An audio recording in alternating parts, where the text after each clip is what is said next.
Hello butterflies, welcome to another new blog.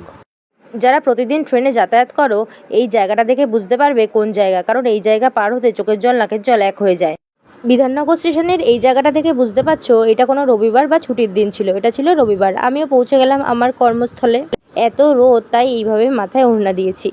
আর প্রথমেই পৌঁছে গেলাম মানিকতলা বাজার, কারণ তোমরা সকলেই জানো সবজির দাম আকাশ ছোঁয়া। তারপরের অ্যাসাইনমেন্ট ছিল ইলেকশন কমিশন, সামনেই পঞ্চায়েত ভোট।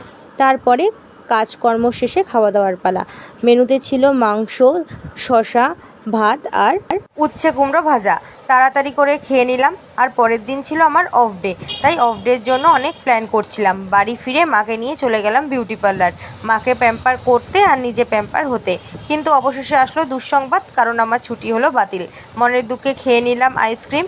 তারপরে মা চলে গেল ফুলের দোকানে ফুল কিনতে, কারণ পরের দিন ছিল গুরু পূর্ণিমা। ফুল মিষ্টি কিনে টোটো করে বাড়ি ফেরার উদ্দেশ্যে রওনা দিলাম। বাড়ি ফিরে দেখি পুটুল সিঁড়িতে দাঁড়িয়ে আমাদের জন্য অপেক্ষা করছে। পুটুলকে নিয়ে ঘরে গেলাম। এইভাবেই কাটলো আজকে আমার সারাদিন। এরপর রাত্রে ডিনার করে ঘুমোতে যাওয়ার পালা। ডিনারে ছিল রুটি, আম, মিষ্টি আর আলু ভাজা। Good night.